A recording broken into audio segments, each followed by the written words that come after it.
카게노는 최하위급 루저로 레이드보스가 되길 꿈꾸지만 트럭에 치여서 OP 다크로드로 환생한다.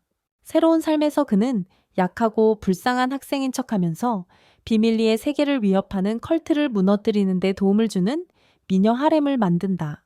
모든 것은 에이카네라는 소녀가 침대에서 일어나 필수 팬서비스인 샤워를 하고 전용 운전사와 함께 학교에 가는 것으로 시작된다. 모든 팬들에게 둘러싸인 후 그녀는 카게노와 마주치고 그는 즉시 그녀를 기분 나쁘게 만든다. 그가 저해상도 NPC처럼 생겼다고 생각하면서도 그녀는 그에게 숨고 싶어 하지만 그는 그녀의 이름조차 기억하지 못한다. 카게노는 자신이 애니메이션의 주인공임을 알고 있으며 쓸모없는 배경인물들은 신경 쓰지 않는다. 카게노의 부모님이 그날 밤 그냥 잠들었으면 좋겠다고 생각하면서도 그녀는 웃으며 자신이 에이카네라고 말하지만 그는 관심도 없이 걸어가 버린다.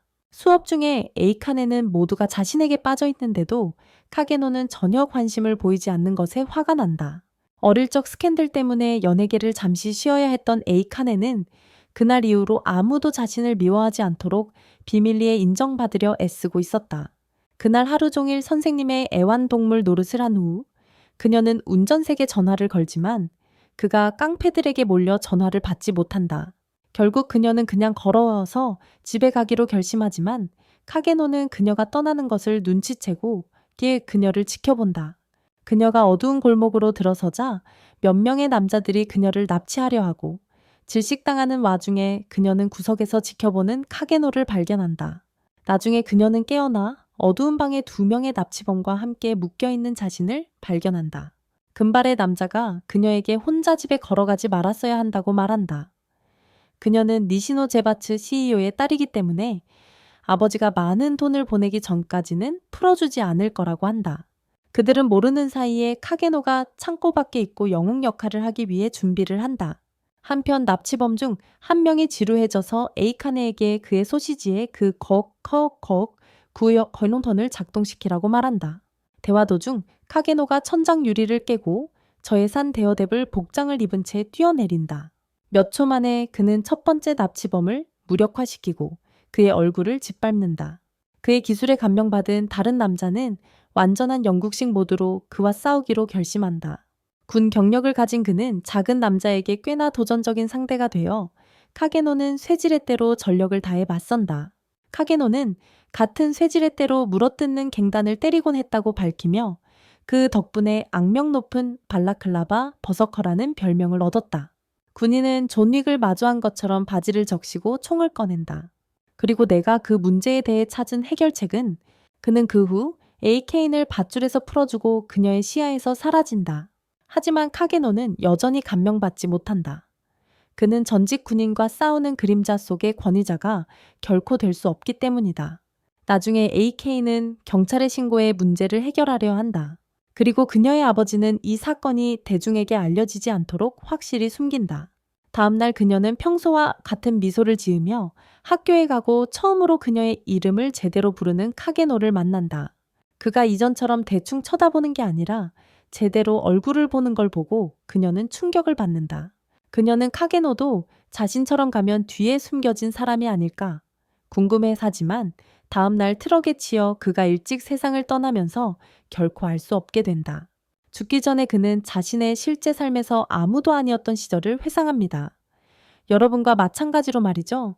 하지만 그는 마스크를 썼을 때 경계자가 되었습니다.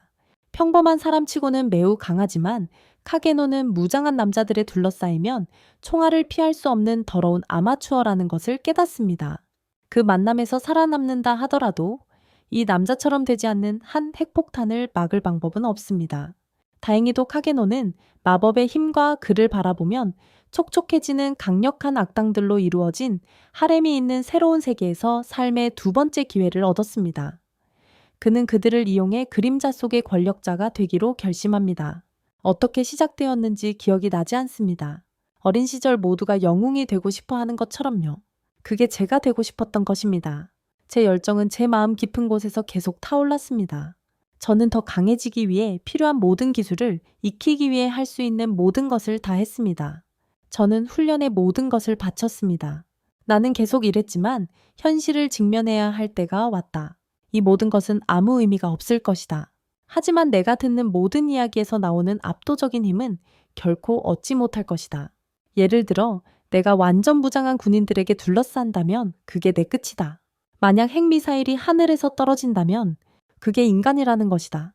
차에 치인 후 카게노는 귀족인 바론의 가족으로 태어나 이전 생의 모든 기억을 간직하고 있었다. 즉시 그는 부모님 모두가 마법의 아우라로 흐르고 있다는 것을 알아차렸고 마법이 분명히 그의 목표를 달성하는 데 도움이 될 것이라 생각하며 이 새로운 삶을 축복으로 받아들였다. 바론의 가족은 다크 나이트라 불리는 강력한 전사들을 배출해왔으며 이들은 마법으로 신체 능력을 강화했다. 이 힘으로 축복받았음에도 불구하고 이제 시드로 알려진 카게노는 항상 그의 언니 클레어에게 가려졌다.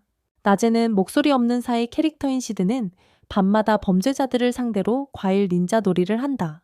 일상적인 싸움 중 하나에서 그는 슬라임 같은 몸을 자랑하며 그 덕분에 무기를 만들고 5잔의 보드카를 마신 당신의 어머니보다 더 잘 맞아낸다. 모든 악당을 처치한 후 그는 그들의 보급품을 뒤져 귀중품을 찾다가 우리 안에 갇힌 이상한 젤리 같은 괴물을 발견한다. 그것의 마법적인 힘을 느끼고 그는 이 젤리가 사실 마법에 의해 원피스 열성펜처럼 보이게 된 생물임을 깨닫고 집으로 데려가 마법을 풀어준다. 그의 놀라움과 함께 젤리는 금발소녀로 되돌아간다. 그래서 그는 그녀에게 자신의 모든 이야기를 들려주기로 결심한다. 결국 그는 흥분해서 악마 디아블로스를 처치하고 세상을 구한 새 영웅에 대한 가짜 이야기를 만들어낸다. 하지만 악마의 마지막 숨결은 저주를 내렸고 그로 인해 새 영웅 모두 그 괴물 같은 존재로 변하게 되었다. 그는 그녀에게 디아블로스의 추종자들이 그녀를 이용해 그들의 주인을 부활시키려 할 것이며 그의 임무는 그들이 결코 성공하지 못하도록 하는 것이라고 말한다. 그 후 밤 그는 자신의 힘을 보여주고 자신을 그림자라고 소개한다.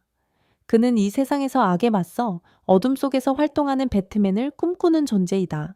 그 소녀는 자신이 그 야수로 변했을 때 목적을 잃었다고 밝히지만 자신을 구해준 사람이 그이기에 마지막 숨을 거둘 때까지 그를 섬기겠다고 맹세한다. 그녀는 그를 자신의 가족보다 더 진지하게 대하기 시작하며 다른 영웅들을 찾아내라고 재촉한다. 시드는 자신의 이야기에 충실히 그들의 조직을 섀도우 가든이라 부르고 그 소녀에게 알파라는 이름을 붙이기로 한다. 3년이 지나고 시드는 여전히 여동생에게 일부러 져주며 그녀가 토끼가 되는 책임을 지도록 한다. 그때 한여가 클레어에게 작별 파티에 손님들이 도착했다고 전하고 클레어는 시드에게 훈련을 멈추라고 말한다. 귀족들은 15세가 되면 미드가르 아카데미에 보내져 다크 나이트가 된다. 클레어도 그 아카데미에 입학하지만 출발 당일 갑자기 사라진다. 바로는 클레어가 마스터에게 공격당했을 거라 믿지만 그의 아내는 그를 질책하며 딸을 찾아오라고 다그친다. 한편 시드는 하녀 중 한 명과 함께 그곳을 급히 떠나는데 그 하녀는 사실 알파가 여러 명 중에서 모집한 빙의된 소녀 베타였다. 알파는 다른 신병들과 함께 클레어 납치범에 대한 단서를 찾으며 모든 것이 디아블로스 교단과 연결되어 있다고 믿는다.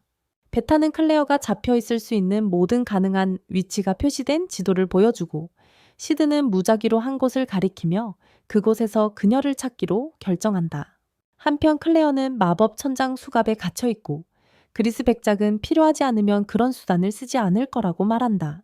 그는 클레어가 빙의 증상을 보였을 때를 떠올리며 그녀의 오빠 시드가 치료해 주었고 그리스는 그 남자에 대해 더 많은 정보를 원한다. 시드가 위험에 처했다고 의심한 클레어는 사슬을 끊고 월경 중인 척 행동하다가 그리스가 집안일을 시키자 그만둔다. 바로 그때 그들의 은신처가 시드의 악당 부대인 서든 섀도우의 공격을 받고 그들은 주변의 모든 경비를 즉시 제거한다.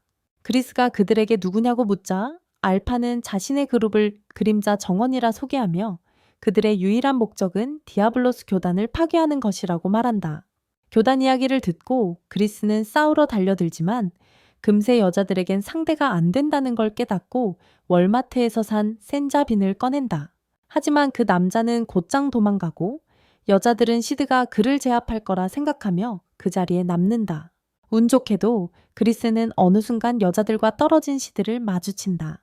두 사람은 싸움을 시작한다. 적절한 거리에서는 속도와 힘이 필요하지 않아. 내가 뭔가 가르쳐 줄게. 우리는 모두 무가치하고 연약해. 그게 현실이야. 물론 어쩌면 이 소녀는 네가 상상하는 것보다 훨씬 더 깊은 존재일지도 몰라. 그가 마지막 숨을 쉬면서 그의 몸에서 딸인 에밀리아의 사진이 담긴 부적이 떨어진다. 시드는 그 로켓을 가져가고 집으로 돌아오고 그의 여동생이 상처투성이로 나타난다. 그녀의 상처는 하룻밤 사이에 치유되고 아무 일도 없었던 것처럼 아카데미로 떠난다. 그날 늦게 시드는 여동생과 함께 아카데미에 들어가기 위해 모든 악당들을 처치하기로 결심한다. 하지만 알파는 갑자기 그에게 이제 헤어질 시간이라고 말한다. 2년 후 시드는 기차를 타고 학원으로 가며 모든 여자들이 디아블로스 교단을 찾아 떠난 것을 떠올린다. 그는 그 이야기를 가짜 레딧 게시글에서 주워들었고 여자들이 그의 거짓말을 눈치차에서 그를 차버렸다고 믿고 있다. 그는 여자들이 각자의 길을 선택한 것을 탓하지 않는다. 왜냐하면 자신도 전생에서 똑같이 했던 일을 떠올리기 때문이다.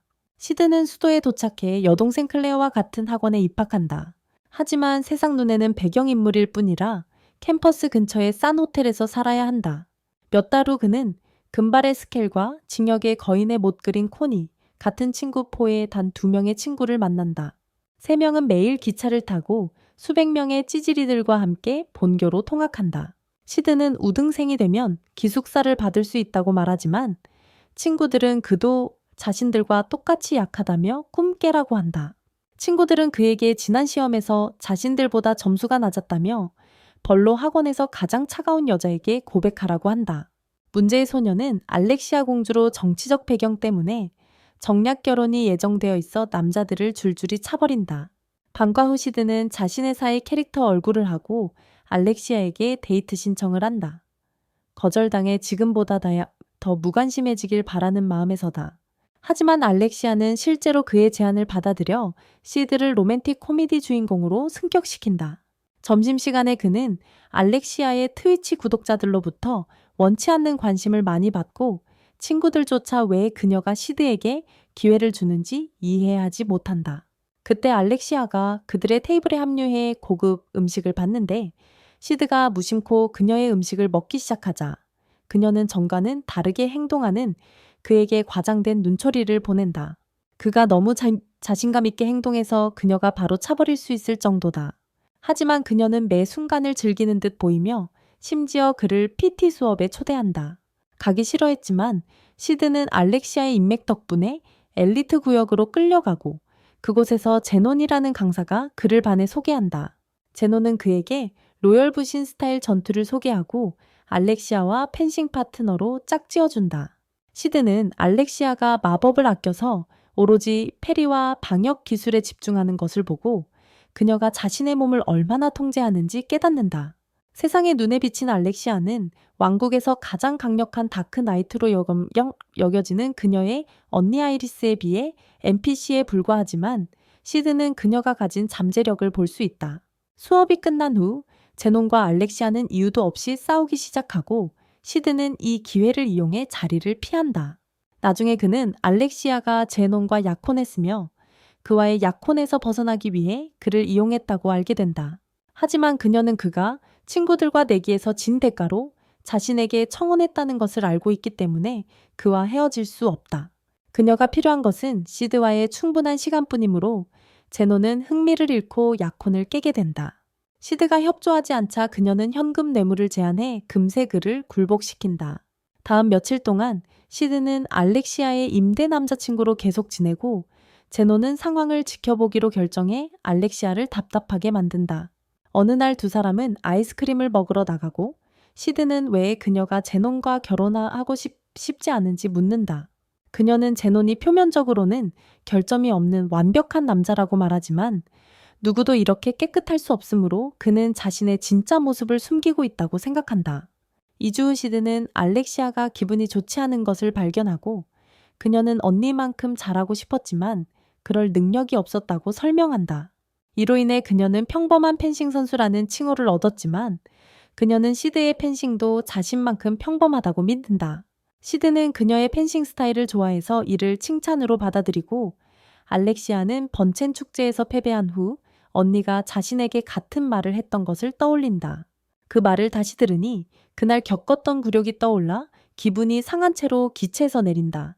다음날 시드는 가짜 연애가 끝난다는 안도감에 NPC 친구들과 느긋하게 학교로 걸어간다.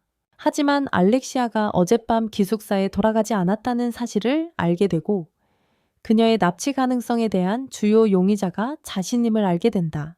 한편 알렉시아는 마법 봉인 사슬에 묶여 주변을 둘러보니 흉측한 생물이 가까이에 있다. 바로 그때 미친 의사가 수술 도구를 들고 감방에 들어와 왕족의 피를 손에 넣겠다는 말을 계속 중얼거린다. 그녀가 자신의 피로 무엇을 하려는 거냐고 묻자 그는 악마를 부활시키려 한다고 말한다.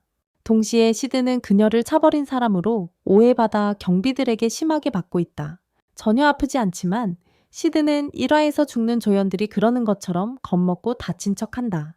감옥으로 돌아온 의사는 알렉시아의 혈액을 계속 채취하지만 자신의 연구와 함께 실험실이 파괴된 것을 기억하고 미쳐버릴 지경이다. 그는 연구가 없으면 파문당할 위험이 있으며 옆 칸에 있는 기형 생물을 발로 차기 시작한다. 그 후 그는 자신의 괴물 재료가 담긴 그릇을 집어들고 알렉시아에게 강제로 먹여 혈액을 보충하게 한다. 다음날 제노는 아이리스와 만나 알렉시아의 납치에 대해 논의하고 시드가 그녀를 마지막으로 만난 사람임에도 불구하고 그가 그녀를 제압할 수는 없다고 결론 짓는다. 아이리스는 그를 놓아주기로 결정하지만 혹시 모를 상황에 대비해 제논에게 그를 주의 깊게 지켜보라고 조언한다. 바로 그때 그들은 밖에서 소란이 일어나는 것을 발견하고 클레어가 시드를 구하기 위해 구금실로 들어가려 하고 있다. 한편 알렉시아의 팔은 주사 자국으로 가득 차 있고 그녀의 몸은 의사의 전객으로 덮여 있다. 그날 저녁 시드는 마침내 구금실에서 풀려나고 항상 감시당하고 있기 때문에 즉시 상처를 치유하지 않기로 결정한다. 그러나 그는 가는 길에 알파를 만나고 알파는 스토커들을 처치한 후 그의 아파트에서 그를 다시 만난다. 그녀는 그들이 컬트를 찾는데 많은 진전을 이뤘다고 말하고 시드는 그저 몇 년 전에 자신이 지어낸 허튼 소리라는 것을 알고 미소를 짓는다. 그녀는 더 나아가 알렉시아가 컬트의 일원에게 납치당했다고 설명하는데 그들은 그녀의 왕실 혈통이 악마를 부활시키기를 원한다고 해요. 하지만 그는 다시 한번 무시하며 그 이야기를 다 꾸민 것이라고 말하죠. 알파는 그에게 몸조심하라고 말하고 델타가 여기 있다고 알려준 후 떠납니다. 시드는 델타가 이 일에 너무 진지하다는 걸 알고 있어요. 그래서 그는 강도들에게서 가져온 모든 것들로 방을 꾸미고 그림자 복장으로 변신하죠. 그래서 그녀는 그도 임무를 진지하게 임하고 있다고 착각하게 돼요.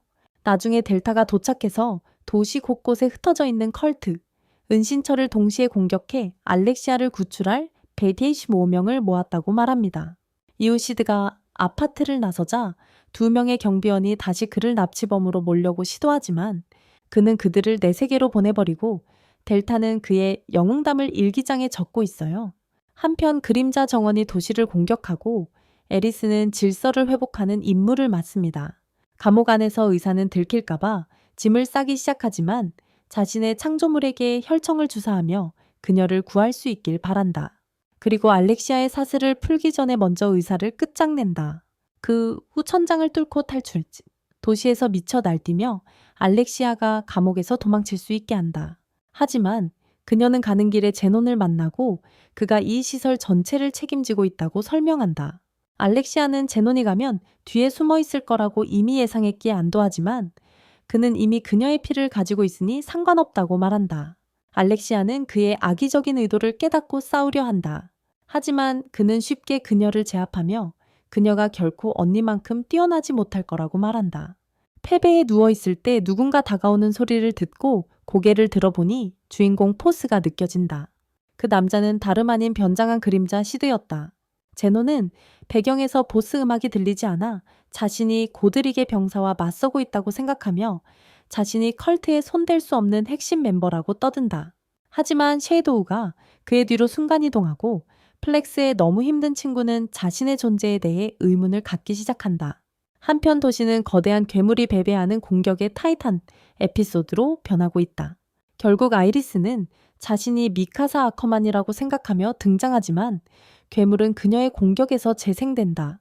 모든 노력이 헛수고로 돌아가자 알파가 나타나 괴물을 다루는 방법을 가르쳐준다. 한 번의 공격으로 그녀는 괴물의 지배를 제거하고 그녀가 그리스가 가진 동일한 로켓을 들고 있는 것을 발견하게 되는데 이는 그녀가 그의 딸 밀리아임을 의미한다. 지하로 돌아가서 시드와 제논이 검술 대결을 벌이고 후자는 자신의 모든 힘을 발휘하기로 결정한다. 그럼에도 불구하고 그는 섀도우와 맞설 수 없고 쉽게 쓰러지며 이는 알렉시아에게 충격을 준다. 최후의 수단으로 제논은 값싼 센자콩을 삼키고 새로운 형태를 열지만 몇 초 만에 파괴된다. 그의 행동을 보면서 알렉시아는 섀도우의 검술 스타일이 자신의 것처럼 평범하다는 것을 깨닫지만 그는 그 스타일을 완벽하게 다듬어 자신의 길에 있는 모든 사람을 압도하게 만들었다는 것을 알게 된다. 그래서 그녀는 그처럼 되고 싶어 한다. 시드는 자신의 힘의 전모를 보여주며 한 대 핵폭탄을 견디고 싶어 했지만 신이 될 수 있다면 왜 왕이 되어야 하냐고 깨달았고 그래서 그는 스스로 핵이 되었다고 설명한다. 씻는 도시에서 본격적인 핵폭발을 일으켜 거대한 크레이터를 만들고 알렉시아는 자신의 인생 선택을 다시 생각하게 된다. 그때 에린은 크레이터에서 상처 하나 없이 그녀를 발견하고 두 자매는 드디어 재회한다. 문제가 해결된 후 알렉시아는 시드를 만나 그의 검술 스타일에 대한 칭찬에 감사하며 섀도우의 행동을 보고 자신이 이룰 수 있는 것을 이해하게 된다. 그녀는 또한 엑세논이 공격에서 증발해버렸다는 사실을 언급하며 이제 그녀는 싱글이고 새로운 인연을 찾을 준비가 되어 있다고 말하지만 신은 그녀에게 아니라고 답한다. 그녀는 거절당한 것에 너무 화가 나서 그를 냉혈하게 살해해버린다. 이후 섀도우 가드는 작전의 여파에 대해 논의하지만 더 시급한 문제가 발생한다.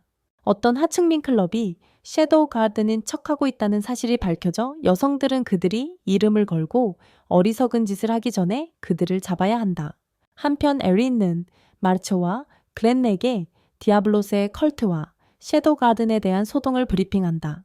그녀는 또한 엑세논이 그 컬트의 일원이라는 사실을 알려주며 그들 자신의 대열에도 더 많은 스파이가 있다는 것을 의미한다고 말한다. 그녀는 조사를 시작하라고 지시하고 그들의 유일한 단서인 마법 유물을 보여준다. 한편 셰리라는 소녀가 같은 마법 물건에 관한 수십 권의 책을 들고 가다가 알렉시아를 거절한 후유증을 아직 겪고 있는 시드와 부딪힌다. 그 남자가 그녀에게 손을 내밀자 그녀는 유니콘과 무지개를 보기 시작한다. 그날 밤 섀도우 가든이라 주장하는 수수께끼의 인물이 무작위 시민을 냉혹하게 살해한다. 다음날 스켈과 포는 시드에게 알렉시아와 싸웠냐고 묻고 그는 그런 일 없이 그냥 헤어졌다고 태연하게 말한다. 그를 도와 무릎에 보호대를 얻으려 스켈은 미츠곳이라는 가게를 가자고 제안한다. 그곳은 그들의 목적에 도움이 될 만한 온갖 물건을 파는 곳이다. 한편 셰리는 에리스와 만나 이전 공격으로 파괴된 시설에서 발견된 유물을 알게 된다. 이 세계의 라라 크로프트인 셰리에게 그 유물을 해독해 달라고 부탁한다. 셰리는 자신이 아직 학생일 뿐이라고 주장하지만 부교장인 아버지 레더라는 이 기회를 잡으라고 재촉한다. 셰리가 동의하자 에리스는 그녀가 연구하는 동안 크림슨 나이트의 글렌과 마르코를 경호원으로 임명한다. 알렉시아도 디아블로스 숭배단을 찾는 데 도움을 주고 싶어 하자 에리스는 허락하면서도 문제를 일으키지 말라고 당부한다. 그날 저녁 소년들은 미츠고시로 향하지만 그곳은 분비고포는 그들이 통금 시간 전에 돌아오지 못할까 걱정한다. 그는 밤에 사람들을 살해하는 사이코패스에 대한 이야기를 들었다고 언급하지만 스켈은 그것이 단지 소문일 뿐이라고 말하며 들어간다. 한 여자가 시드에게 다가와 설문지를 작성해 줄 수 있는지 물어보며 그를 끌어들인다. 그 여자는 그를 지붕 위의 비밀 저택으로 데려가고 그곳에서 악당들이 시드를 향해 절을 한다. 그때 그는 자신의 그림자 정원 소녀 중 한 명인 감마가 이 모든 일을 책임지고 있다는 것을 알게 된다. 알고 보니 시드는 이전 세계의 레시피와 여러 가지를 그녀와 공유했으며 그녀는 그 모든 지혜를 사용해 일종의 쇼핑몰을 만들어 지금은 그 이세계의 물건들을 판매하고 있다. 그녀는 시드에게 그의 왕좌에 앉으라고 초대하고 그는 그 순간을 만끽하며 그가 그림자 속의 권위자가 되면 이렇게 될 수 있을지 궁금해 한다. 간만은 그녀가 도시 전역의 상점들에서 막대한 이익을 올리고 있으며 지금까지 총 10억 지니를 모았다고 밝힌다. 시드가 땀을 흘리며 긴장하고 있는 가운데 간만은 수도의 그림자 정원이라고 주장하는 살인자가 나타났다고 언급한다. 관심이 없는 시드는 떠날 준비를 한다. 그러나 간만은 그를 그룹의 최신 멤버인 누에게 소개하는데 누는 그동안 그의 개인 비서 역할을 하게 된다. 시드는 필요하면 연락하겠다고 말하고 몰래 금화 중 하나를 훔치는데 그 돈이 어차피 모두 그의 것이라는 점에서 꽤 어리석은 행동이다. 그는 급히 돌아가면서 알렉시아가 자신을 거부한 후 평행선을 그렸던 일을 떠올리며 그녀가 살인사건의 배후라고 믿게 된다. 바로 그때 그는 근처에 알렉시아가 있다는 것을 감지하고 친구들에게 자신은 변소에 가야 하니 자신을 두고 가라고 말한다. 그들이 떠난 후 시드는 알렉시아가 범인이 아니라 사실 신비로운 남자와 싸우고 있다는 것을 깨닫는다. 그 남자는 자신이 그림자 정원이라고 주장하고 있다. 더 많은 친구들이 나타나자 시드는 뛰어들어 그녀를 베이는 것에서 구해낸다. 알렉시아에게 자신의 일에 간섭하지 말라고 말한 시드는 도망친 범죄자들을 쫓아가 하나씩 처리한다. 마지막 남자가 남았을 때 누가 나타나 상황을 처리하겠다고 제안한다. 이 작전의 배우인 고스트 나이트는 이 사건에 대해 알게 되지만 유물 회수에 집중하기로 결정한다. 나중에 알렉시아는 에리스를 만나 살인사건이 그림자 정원이라고 주장하는 누군가에 의해 저질러졌지만 실제로는 다른 파벌에 속해 있었다고 알린다. 이 소식에도 불구하고 에리스는 그들 둘 다 그녀의 적이라고 주장하며 그들이 그녀의 도시에 혼란을 일으키고 있다고 말합니다. 다음날 학교에서 포아스켈은 초콜릿으로 여자아이들에게 인기를 얻으려 하지만 처참하게 실패합니다. 관심이 없는 시드는 옆 테이블에 자신의 상자를 두고 떠납니다. 셰리가 공부하고 있는 곳에서 그녀는 초콜릿을 집으로 가져가고 아버지는 그것을 준 소년이 사랑의 표시로 의미했다고 믿어 그녀를 긴장하게 만듭니다. 그녀는 그 일에 대해 밤새 생각하고 결국 초콜릿을 맛보기로 결심하는데 그것이 그녀를 설레게 합니다. 다음날 시드는 학교로 걸어가고 있을 때 누가 교복을 입고 그에게 다가옵니다. 그녀는 그들이 지난밤에 잡은 남자가 세뇌당해 정신이 파괴되었고 그로 인해 어떤 정보도 추출할 수 없다고 설명합니다. 그녀가 디아블로스의 교단에 대해 계속 떠들고 있는 동안 시드는 친구들이 그의 허락 없이 등록한 부신 대회의 전단지를 바라보고 있습니다. 그들은 그가 대회를 이기고 자신의 롤리팝을 할게 할 수 있을 것이라고 생각했지만 시드는 그들의 배를 주먹으로 쳐서 반대 의사를 표현했습니다. 누는 교단이 아이들을 납치하고 약속으로 세뇌한 후 나중에 그들의 명령을 수행하도록 세뇌한다고 계속 설명합니다. 그녀는 또한 렉스라는 남자에 대해 언급하는데 그는 그 컬트의 핵심 멤버이자 현재 그들의 가장 큰 적이다. 렉스는 아이들 중 한 명임에도 불구하고 자아를 유지하고 있어 나머지보다 훨씬 더 위험하다. 그가 떠난 후 누는 자신이 한때 평범한 삶을 살았다는 것을 깨닫지만 지금의 삶을 언제든 이전 삶보다 선택할 것이라고 생각한다. 축제가 시작되자 포아스켈은 돈을 벌기 위해 내기를 하지만 결국 모든 돈을 잃고 만다. 한편 시드는 학생회장인 로즈와 짝을 이루는데 그녀는 학원 최고의 검사 중 한 명이며 주인공 포스를 풍긴다. 경기가 시작되자 두 사람은 서로 돌진하고 시드는 입에 가짜 피를 넣어 자신이 그녀에게 상대가 안 된다는 인상을 주려 한다. 그는 이후 서부에서 죽는 수많은 방법을 보여주며 약하고 한심한 패배자로 보이게 한다. 하지만 다시 일어났을 때 로즈는 자신이 봐준 것에 대해 사과하고 강한 공격으로 돌진하지만 심판이 그녀의 승리를 선언하며 시드를 끝내기 전에 경기가 종료된다. 예정대로 패배했음에도 불구하고 그는 정신력 싸움에서 이겼다고 생각한 로즈의 존경을 얻는다. 밴드에이드로 온몸이 덮인 채 경기장을 나서던 중 셰리가 걱정스레 다가와 괜찮은지 묻는다. 그녀는 잠시 머물기로 결심하고 그가 그렇게 심하게 맞고도 다시 일어선 것이 얼마나 놀라운 일인지 표현한다. 그녀는 그에게 초콜릿에 대한 감사의 의미로 자신이 구운 쿠키 한 봉지를 건네주고 친구로서의 관계를 시작하자고 제안하지만 시드는 그녀가 누구인지조차 기억하지 못하고 오해에 대해 전혀 알지 못한다. 그럼에도 불구하고 그는 그녀의 친구가 되기로 동의하고 그들 역시 시드가 부신턴 축제의 한때 챔피언으로 기억하는 루소린과 함께하게 된다. 그는 자신의 정체성을 숨기기 위해 그와 멀리 있어야 했지만 이미 셰리의 친구가 되기로 동의한 상태라 상황이 바뀌게 된다. 나중에 셰리는 연구를 하고 있지만 시드에게서 다시 촬영하는 방법에 대해 계속 생각이 나서 그와 데이트했던 유일한 소녀를 만나기로 결심한다. 알렉시아는 그녀를 차 마시러 초대하고 셰리는 긴장하며 그녀에게 아직 시드와 사귀고 있는지 묻는다. 알렉시아는 그 남자에게 전혀 관심이 없었는데 사람들을 속이기 위한 속임수였다고 말한다. 셰리는 그녀에게 시드의 여자친구가 될 계획이었다고 알리자 알렉시아는 짜증이 나지만 미소를 지으며 그녀를 도와주겠다고 말한다. 다음 날 로즈는 학생회 공석과 관련된 학생 선발을 설명하기 위해 수업에 도착하고 뒷자리에 있는 시드를 발견한다. 한편 가운트 나이트는 지하로 내려가 학교를 보이지 않는 장막으로 덮는 주문을 건다. 시드는 이를 눈치채고 학교 내 모든 마법이 봉인되었음을 깨닫는다. 그리고 곧이어 그림자 정원이라 주장하는 남자들이 학원을 점령한다. 남자들이 교실로 밀고 들어오자 시드는 어릴 적 테러리스트가 학교를 공격하는 꿈이 이루어졌다며 흥분한다.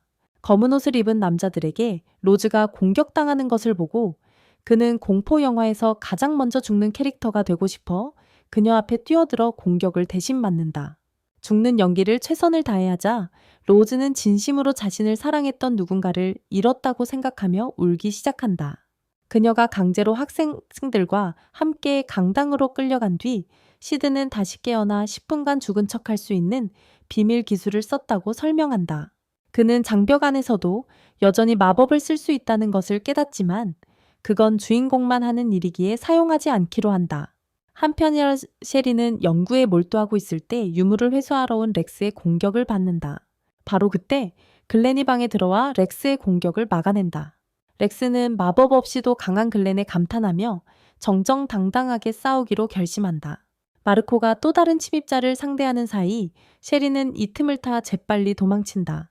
학생들이 모두 인질로 잡혀있는 상황에서 아이리스는 상황을 통제하려고 최선을 다하고 있으며 컬트는 창문에 저격수를 배치하여 아무도 그들의 시야에서 벗어나지 못하게 하고 있다. 그동안 시드는 멀리서 모든 상황을 지켜보며 매 순간을 즐기고 있다. 하지만 그는 미학의 부족에 불만을 느끼고 낮 한가운데 검은 옷을 입은 범죄자들에 대해 불평한다. 좌절감에 빠진 그는 그들을 저승으로 보내기 시작하고 심지어 셰리가 복도를 탈출하는 데 도움을 준다. 그녀가 위로 올라가는 동안 시드는 그녀가 모르는 사이에 그녀의 길에 있는 모든 장애물을 제거하고 있다.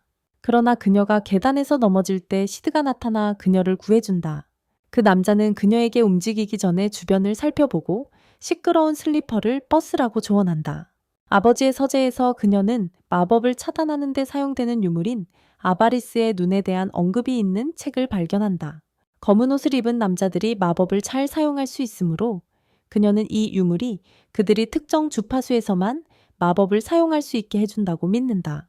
이 유물은 모든 다른 마법을 흡수하다가 과부하가 걸리면 한 번에 모두 방출하여 큰 폭발을 일으킨다. 그녀는 유물이 강당 아래 어딘가에 숨겨져 있다고 생각하며 이 다른 유물이 아바리스의 눈을 무력화하는 열쇠라고 믿고 있습니다. 하지만 그녀는 모든 도구를 서재에 두고 왔고 그래서 시드는 그녀를 위해 그것들을 가져가기로 결정합니다.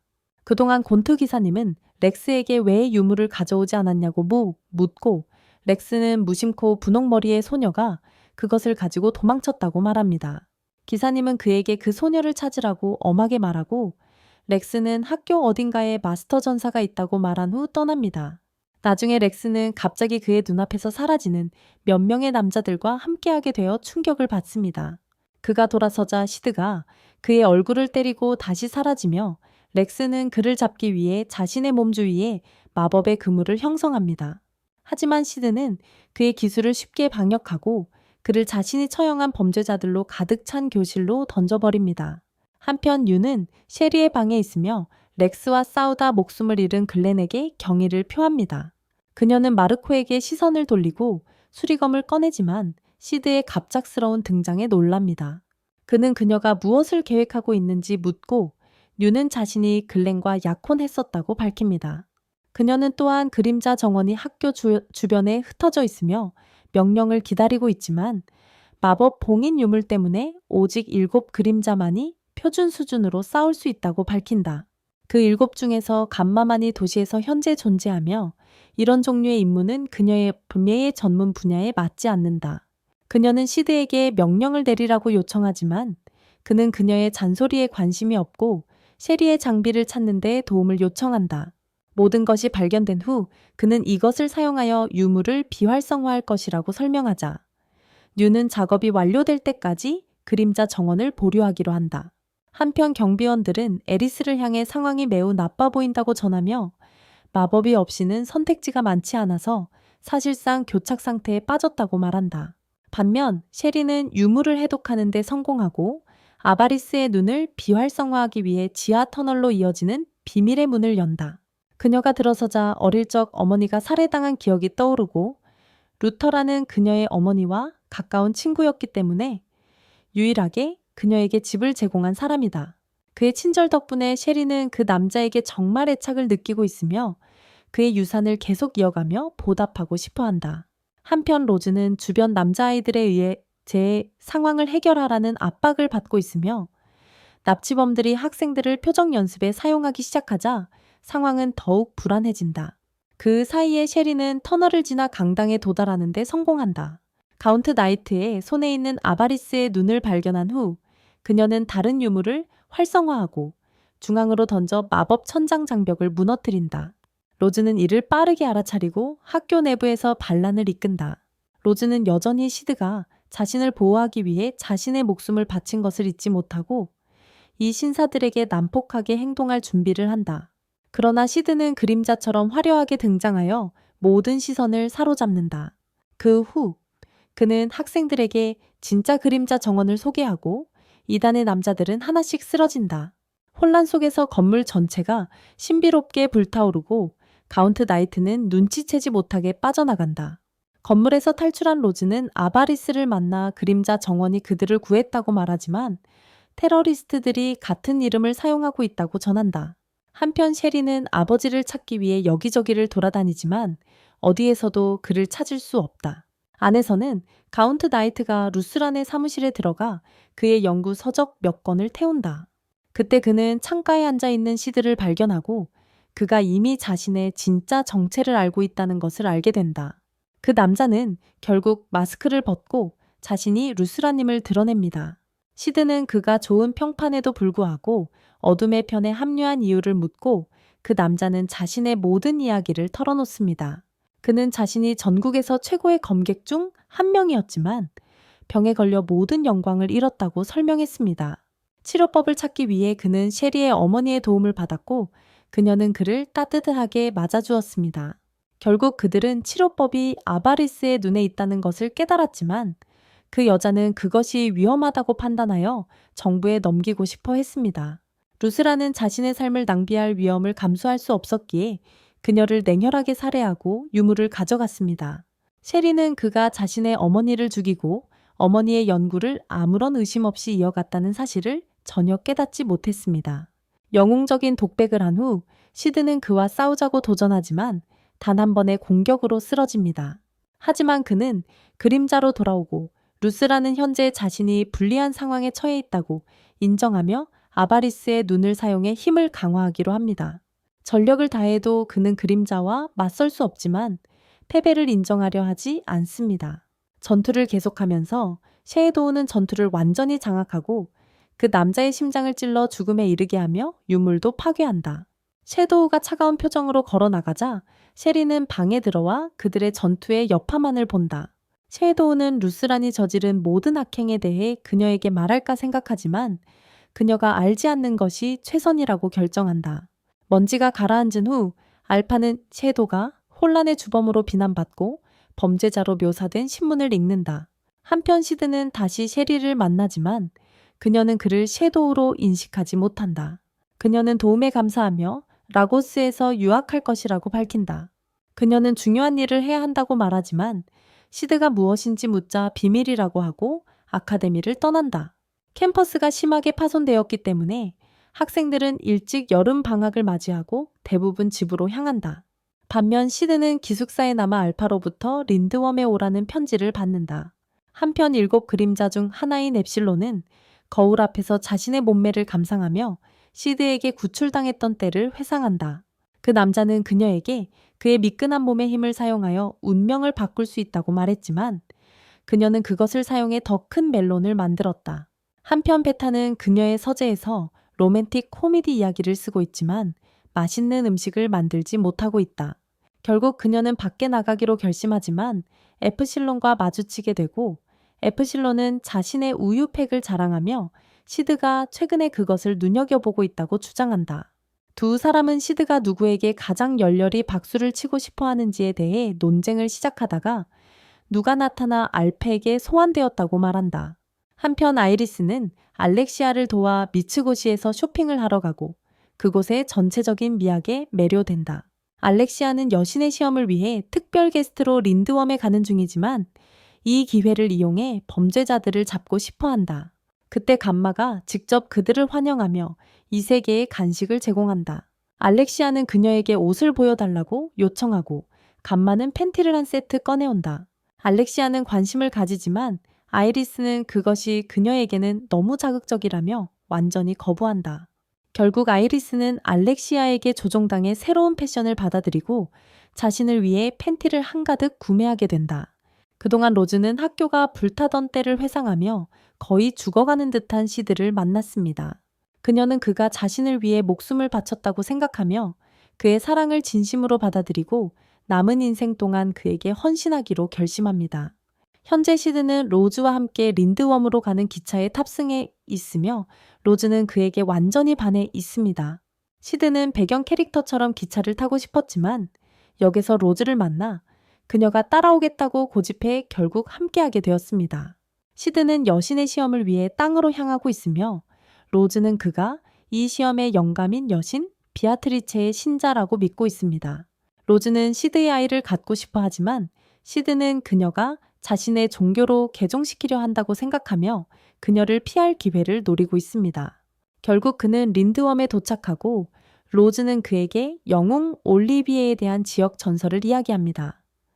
올리비에는 악마 디아블로의 팔을 잘라서 주변 산속 어딘가에 묻었다고 합니다. 그들이 계속 가던 중 로즈는 그녀가 가장 좋아하는 작가인 나츠메의 책 박람회를 발견하고 신나서 줄에 합류합니다. 그동안 시드는 그녀의 인기 있는 책 몇 권을 살펴보며 모두 이전 세계의 유명한 만화와 애니메이션에서 표절한 것임을 깨닫습니다. 시드는 자신의 세계에서 다른 누군가도 환생했음에 틀림없다고 생각하며 줄에 합류하지만 알고 보니 그 사람은 실제로 베타였습니다. 그녀는 문학에 관심이 있었고 그래서 시드는 자신의 세계에서 이야기를 들려주었고 그녀는 그것을 사업으로 바꾸었다. 베타는 다른 줄에 서 있는 모든 사람처럼 서명된 책을 그에게 건네주며 모든 임무 세부 사항이 그 안에 있다고 말한다. 한편 알파는 대성당을 방문하고 올리비에의 동상 위에 걸린 대주교의 시신을 발견한다. 그녀는 디아블로스의 교단이 그가 너무 많은 것을 알았기 때문에 그를 제거했을 것이라고 믿고 내일 진실을 밝혀내기로 결심한다. 그동안 시드는 높은 곳에서 쇼를 보고 있다가 한 암살자가 현장에서 도망치는 것을 목격한다. 그가 좁은 골목으로 따라라 가자 암살자가 시드를 공격하지만 엡실론이 그를 베어버린다. 그녀는 목표가 숨은 처형자에 의해 살해되었다고 밝히지만 그들은 교단을 막기 위해 플랜 B로 이동하고 있다. 다음날 시드는 좋은 호텔을 잡고 그가 가장 좋아하는 것 중 하나인 온천에 들어간다. 그는 눈을 감고 따뜻한 파근한 물을 즐기지만 알렉시아도 그곳에 있어 그녀가 그의 비밀의 방을 열 것이라고 생각하며 당황하고 있다. 그녀는 그가 자신을 거절했을 때 그를 거의 제거할 뻔했던 마지막 만남을 기억한다.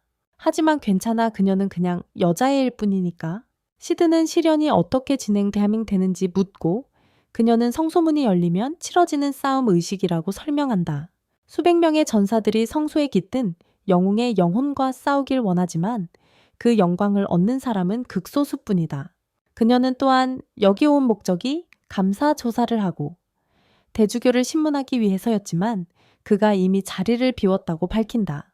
화제를 바꿔 알렉시아는 일부러 몸을 쭉 펴며 시드가 자신을 쳐다보길 바라지만 그가 전혀 신경 쓰지 않는 것이 재미있다.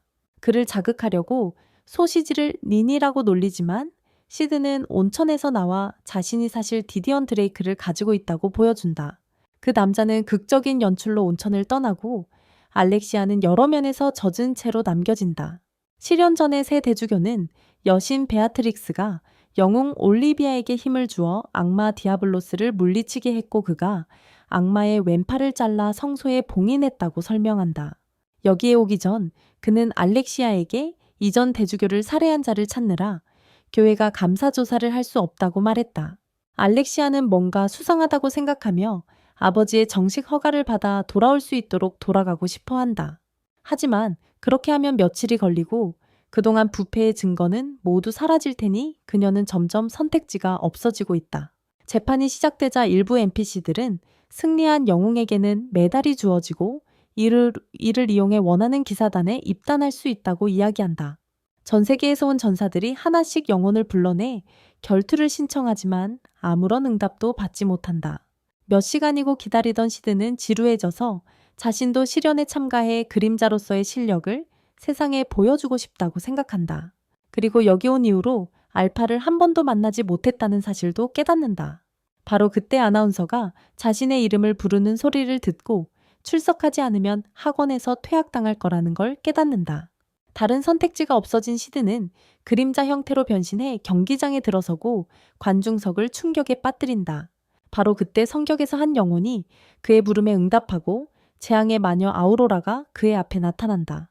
대주교는 또한 아우로라가 역사상 가장 강력한 마녀로 세계의 혼란과 파괴를 일으켰으며 그림자는 이제 죽은 목숨이라고 설명한다.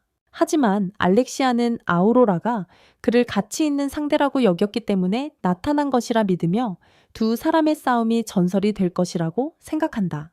두 사람이 전투를 벌이는 동안 오로라는 온 경기장을 피창으로 덮지만 그림자는 쉽게 피한다.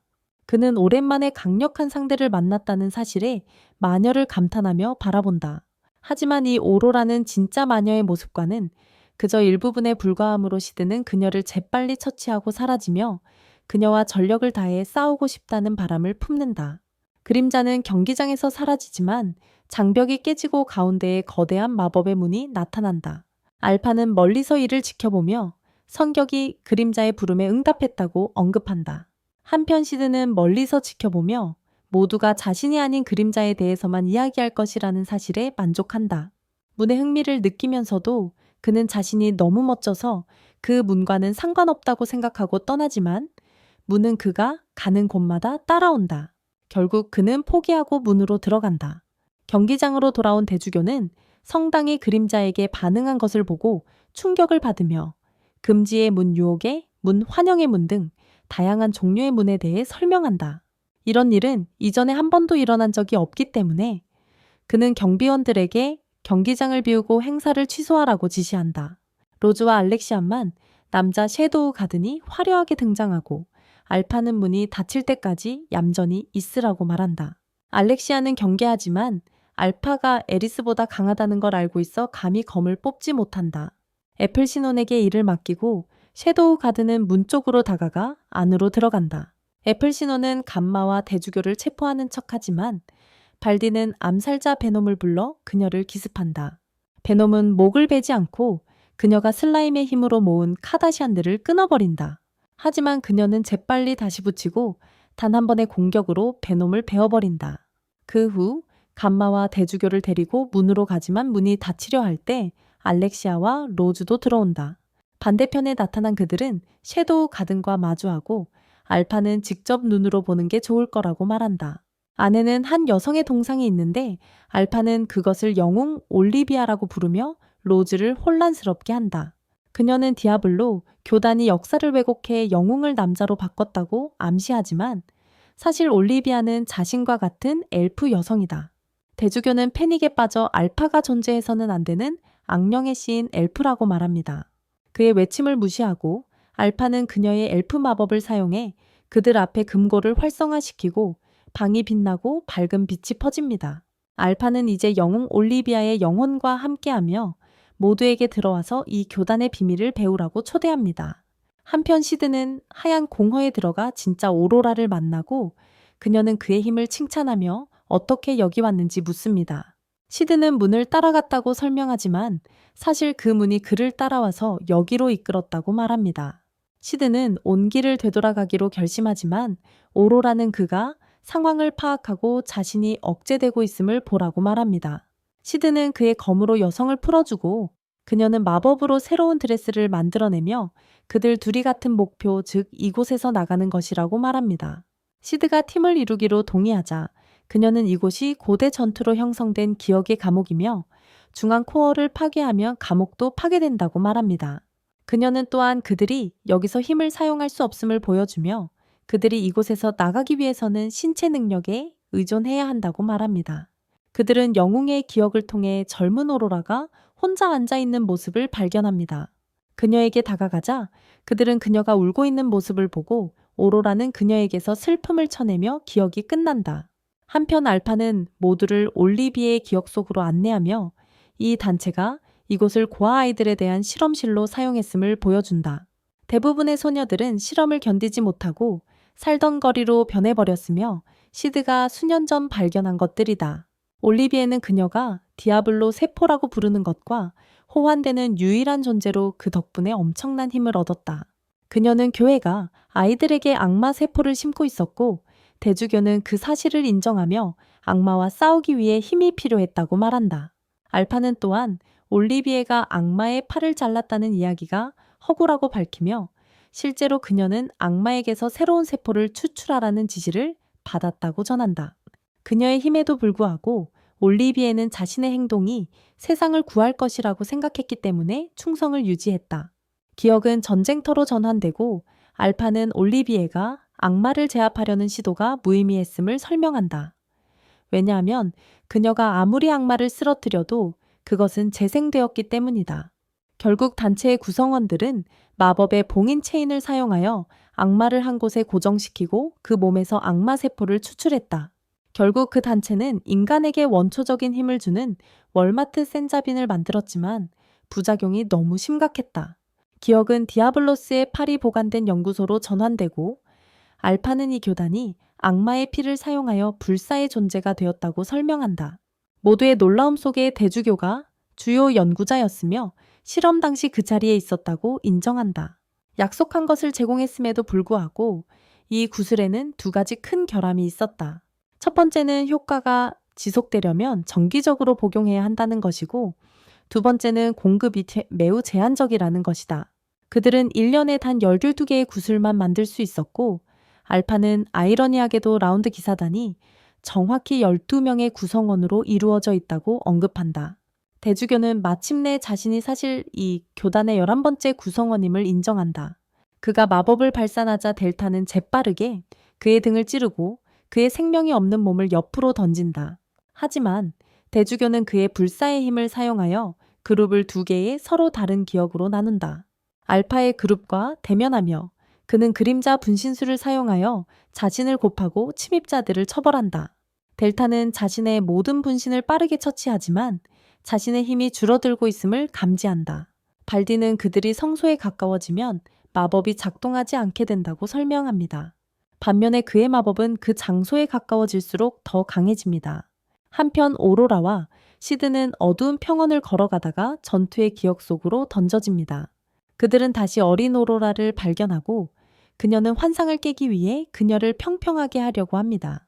그러나 시체들이 일어나고 그곳은 온통 워킹 데드 에피소드로 변해버립니다. 한편 나머지 갑작스러운 그림자들은 그들의 기억 덕분에 물질화된 도서관을 발견합니다. 그곳에서 그들은 그림자가 그들을 구하지 않았다면 그들의 삶이 어땠을지를 보여주는 책들을 찾습니다. 그들은 새로 발명된 카메라를 사용해 사진을 찍습니다. 바로 그때 그들의 드레스가 무릎 꿇기 시작하고 엡실론은 성소에 가까워질수록 그들의 마법이 약해진다고 결론 짓습니다. 바로 그때 엡실론의 저가 상점에서 산 장식이 바닥에 떨어지지만 모두 그녀의 유학이 울음 폭발을 보고 싶지 않아서 아무것도 보지 않으신 척합니다. 전장에서 오로라와 시드는 콜 오브 듀티 좀비를 하고 있지만 스테이지를 클리어한 후 시드가 게임을 끝내자 울고 있는 오로라가 다른 방으로 순간 이동하게 된다. 시드는 방 끝에 있는 검을 발견하고 오로라는 그들이 성격의 중심에 도착했다고 말한다. 한편 대부분의 마법이 없어도 델타는 발디의 클론들을 사이코패스처럼 배워나간다. 남자는 처음에는 그녀가 얼마나 괴상한지 보고 놀라지만 방역을 시도할 때 그녀는 그를 단번에 삭제해버린다. 성역의 중심에서 시드는 마지막 문을 가로막고 있는 사슬을 어떻게 끊을 수 있을지 궁금해지한다. 오로라는 그들이 열쇠가 필요하며 문 옆에 있는 검이 그들이 찾고 있는 것이라고 말한다.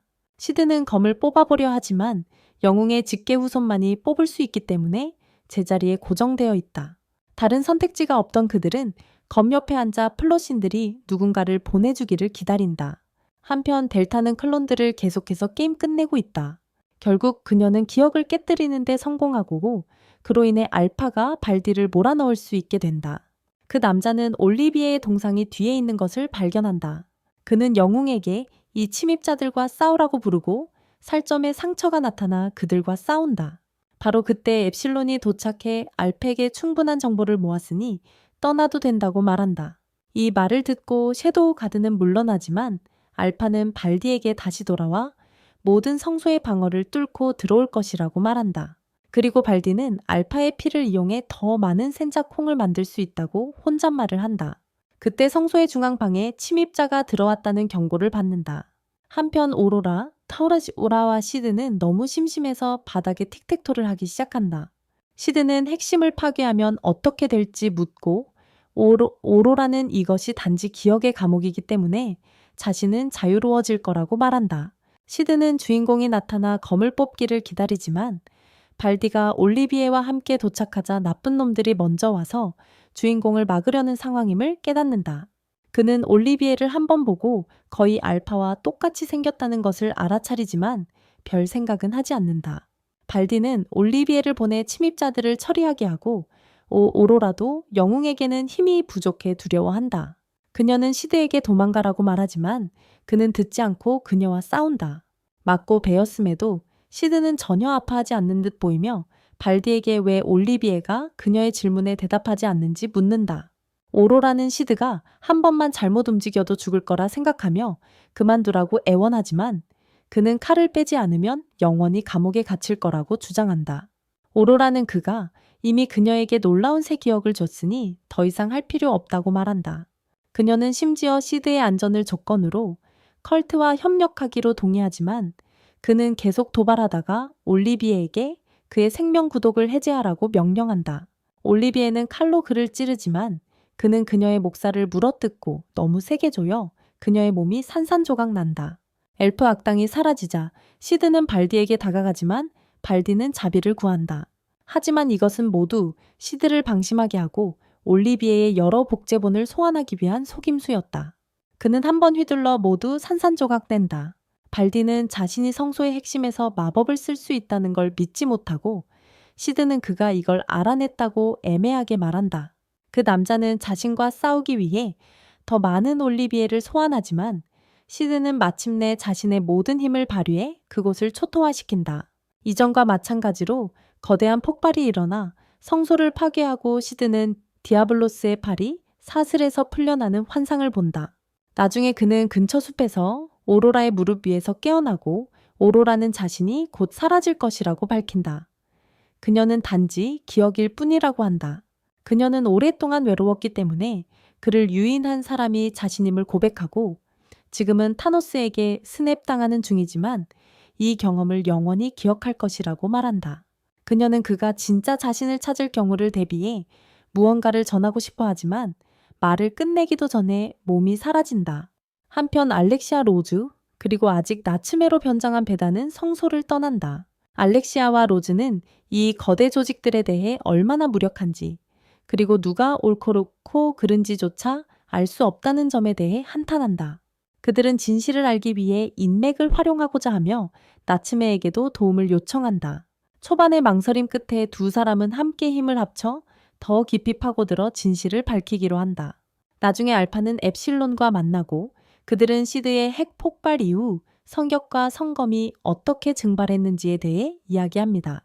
그들은 또한 이번 여행에서 발견한 매우 중요한 발견에 대해 이야기합니다. 오로라는 악마 디아블로스라는 이름으로도 알려져 있습니다.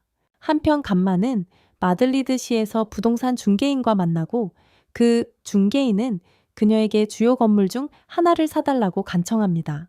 감마는 처음에는 관심이 없지만 그림자 소녀 중 한 명이 그들의 계획이 성공할 것이라고 알려주자 그녀는 나일강 주변의 모든 부동산을 사기로 동의합니다. 한편 알파는 그들의 기지에 모인 모든 그림자를 보고 시드가 처음으로 그 기지를 사주었던 때를 회상합니다. 그녀가 첫 번째 줄에 있었기 때문에 그녀는 그 기지를 따뜻한 집으로 바꾸고 다른 이들에게 오늘날 그들이 아는 모든 것을 가르쳤습니다. 반면 알렉사는 아이리스에게 교회가 이 컬트와 관련되어 있다는 사실을 알리지만 아이리스는 그들의 고집 센 아버지 때문에 구체적인 증거를 찾을 때까지 손이 묶여 있습니다. 그들은 교회에 대해 그렇게 큰 고발을 하려면 많은 대중의 지지가 필요하므로 아이리스는 부셴 축제에 직접 참여하여 상황을 바로잡기로 결심합니다. 한편 로즈는 검술 연습을 하다가 갑자기 가슴에 통증을 느낍니다. 그가 가까이에서 바라보자 그녀는 자신의 가슴에 저주받은 무언가가 자라고 있음을 깨닫는다. 며칠 후 애니메이션의 모든 배경인물들이 부센 축제를 위해 모이고 이는 시드를 흥분시킨다.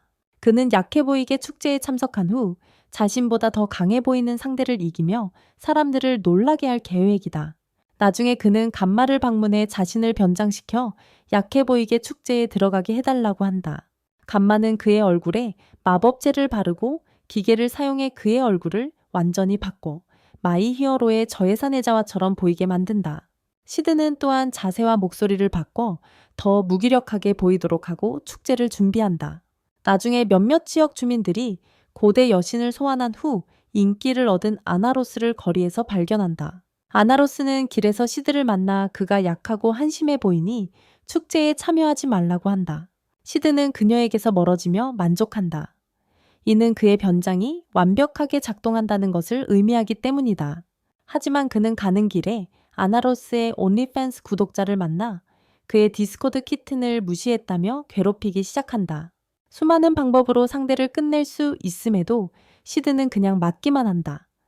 그게 변장을 팔기 위해서 가장 도움이 되기 때문이다. 결국 아나로스가 나서서 퀸틴이라는 남자에게 물러나라고 말한다.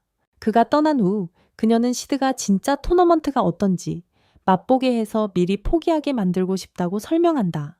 그녀는 진심으로 그의 안전을 걱정하며 치료해주겠다고 하지만 그의 상처가 이미 모두 치유된 것을 보고 놀란다.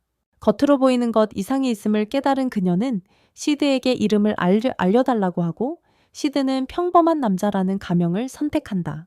나중에 그는 스켈을 만나 상대들을 연구하고 빠르게 돈을 벌기 위해 내기를 할 계획을 이야기한다. 그는 축제 우승 후보들을 언급하고 로즈와 에리스가 그 목록에 포함되어 있다고 말한다. 돌아가는 길에 그는 만약 관중의 인기를 얻은 상대와 짝이 되면 계획이 망가질 것을 깨닫는다. 바로 그때 그는 아직도 자신이 자신을 사랑한다고 생각하는 로즈를 만난다. 그녀는 알렉시아와 나츠메와 함께 그룹 안이 정신병동을 결성했고 세 사람이 모두 이 세상을 더 나은 곳으로 만들기 위해 노력하고 있다고 설명한다.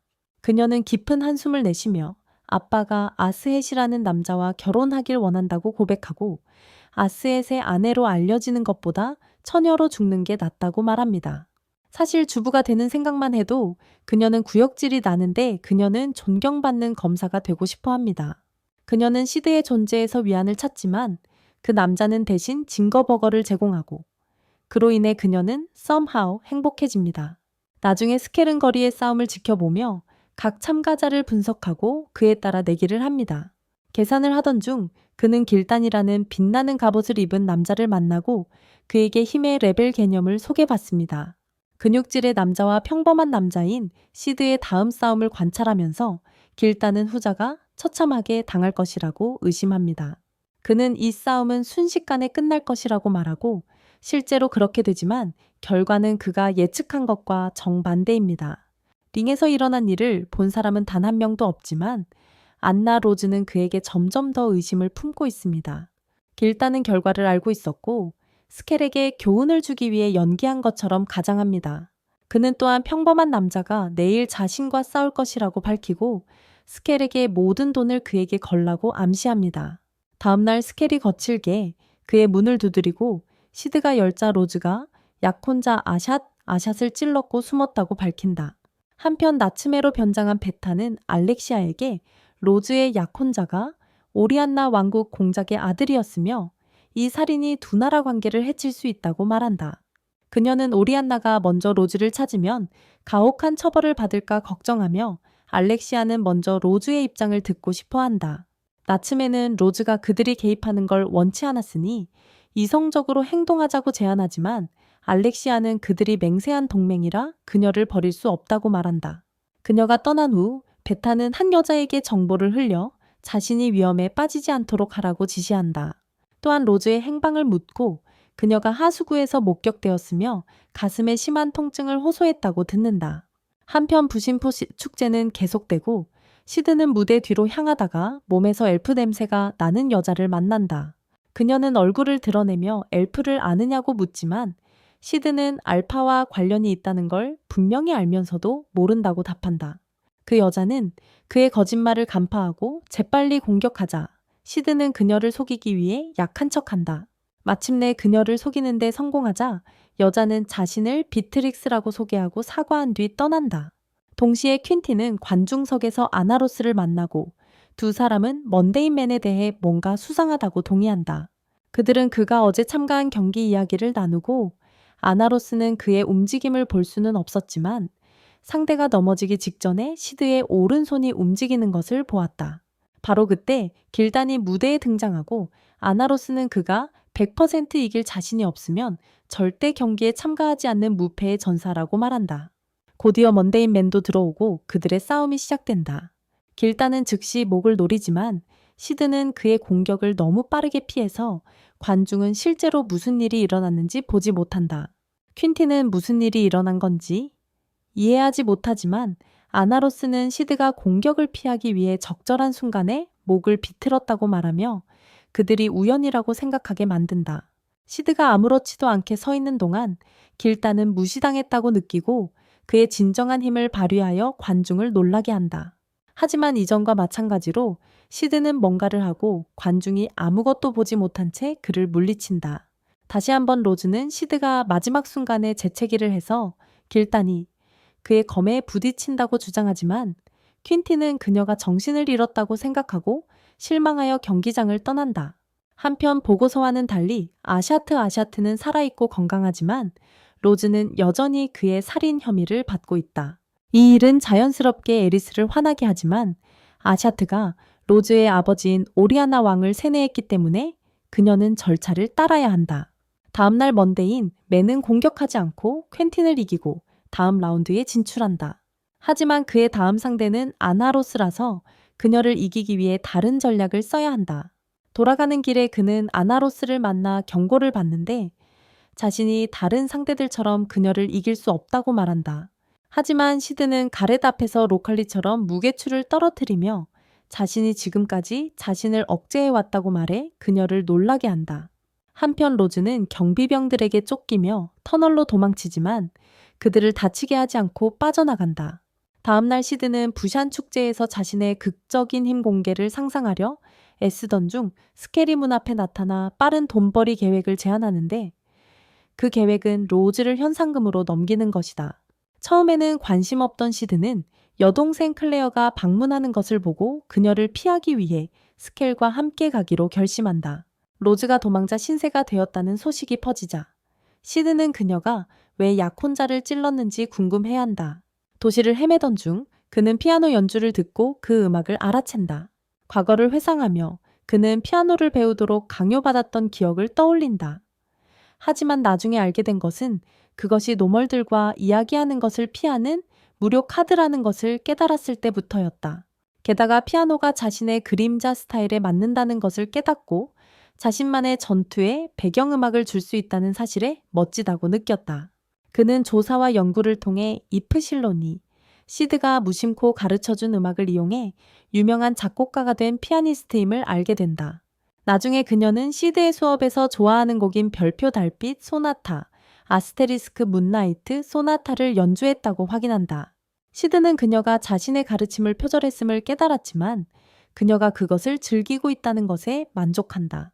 그녀는 여러 상을 받았고 오리아나에서 공연 초청도 받았다고 말하지만 시드는 별로 신경 쓰지 않는다. 그는 그녀에게 로즈의 위치를 묻고 이프실로는 로즈가 왕성 아래 터널에 숨어 있을 가능성이 높다고 전한다. 한편 베타는 알렉시아를 만나 아샤드가 컬트와 함께 일하고 있다는 의심에 대해 논의한다. 알렉시아는 또한 오리아나 왕이 혼란스럽고 길을 잃은 듯 보였다고 말하며 아마 충격 때문일 것이라고 의심한다. 그들은 로즈가 터널을 통해 도망쳤을 가능성을 의심하며 터널로 들어가는데 알렉시아는 증거를 모으기로 결심하고 배 타는 길 잃을까 걱정하는 척한다. 터널 깊숙한 곳에서 로즈는 소유의 징후로 고통받으며 아버지와 아샤드와의 만남을 회상한다. 왕과 그의 모든 의원들이 정신지배를 받고 있다는 사실을 깨달은 그녀는 아샤드를 공격했지만 배신자로 몰리게 된다. 아샤드는 부신 축제 전에 그녀의 항복을 요구하며 그렇지 않으면 그녀의 아버지가 손님을 죽이도록 강요하겠다고 한다. 절망적이고 갈등에 휩싸인 그녀는 터널 속으로 떠돌며 항복이 전쟁을 막을 수 있었던 것인지 생각하기 시작한다. 상태가 악화되면서 그녀는 시드가 자신의 비밀의 방을 여는 평화로운 삶을 꿈꾸지만 그것이 불가능한 환상임을 깨닫는다. 갑자기 그녀는 터널을 통해 에코되는 월광 소나타를 듣고 그 소리를 따라간다. 결국 그녀는 버려진 홀에서 그림자가 피아노를 연주하는 것을 발견한다. 그의 연주에 박수를 보낸 후 그녀는 사랑하는 사람들을 보호하지 못한 무력함과 실패를 고백한다. 그림자는 그녀에게 힘을 제안하며 진정한 힘은 개인의 능력이 아니라 결단력에 있다고 말한다. 로즈는 그 제안을 수락하고 그의 마법은 그녀를 소유에서 해방시킨다. 곧 컬트 암살자들이 도착하지만 로즈는 이제 자신의 보스 음악과 함께 그들을 손쉽게 물리치며 그림자의 힘을 가이드라이트로 감탄한다. 전투를 감지한 알렉시아와 베타는 현장으로 달려가 로즈를 찾는다. 로즈는 자신이 힘을 얻었고 선택한 길을 따르겠다고 선언한다. 알렉시아는 그녀에게 비밀을 털어놓으라고 하지만 로즈는 그녀를 보호하기 위해 더 이상 설명하기를 거부한다. 분노한 알렉시아는 도전하지만 로즈는 쉽게 그녀를 압도하고 기절시킨다. 섀도우 가든의 일원인 베타는 로즈의 결의를 이해하고 그녀의 성공을 기원하며 미래에 다시 만날 수 있을 것이라고 믿는다. 로즈가 떠난 후 그녀는 섀도가 로즈에게 힘을 부여한 결정이 의도적이었는지 아닌지 의문을 제기한다. 콘서트 홀로 돌아가서 당국은 피아노의 신비로운 실종 사건을 조사한다. 해질 무렵 시드는 큰 미소를 지으며 기숙사로 돌아오고 그림자로서의 자신의 공연을 감탄하며 훔친 피아노를 트로피처럼 즐긴다. 그러나 클레어는 가짜 미소로 그를 맞이하고 그는 폭행을 준비한다. 나중에 클레어가 시드의 방에서 그를 목조르자 시드는 아마도 가족 상담 프로그램을 너무 많이 봐서 그런지 흥분한다. 클레어는 그가 약속을 반복해서 어기는 것, 특히 여름 휴가를 빼먹은 것을 불평한다. 여자는 그가 얼마나 오래 숨을 참을 수 있는지 보기 위해 계속 목을 조르지만 시드는 목 조르기는 사실 공기보다 혈류를 차단한다고 말한다. 그녀는 그에게 부신축제 VIP 티켓을 건네며 자신이 학교 대표로 나가는 모습을 꼭 보라고 요구한다.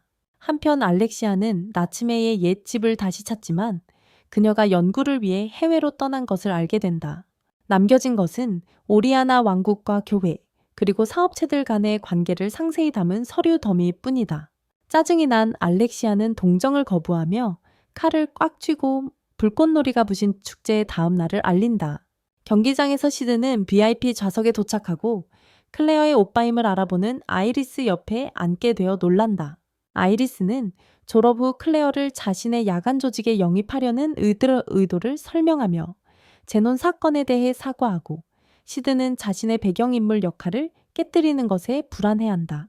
경기가 진행되는 동안 아이리스는 아노로스를 인상적이라고 평가하면서도 자신이 꼭 이기겠다는 결심을 드러낸다.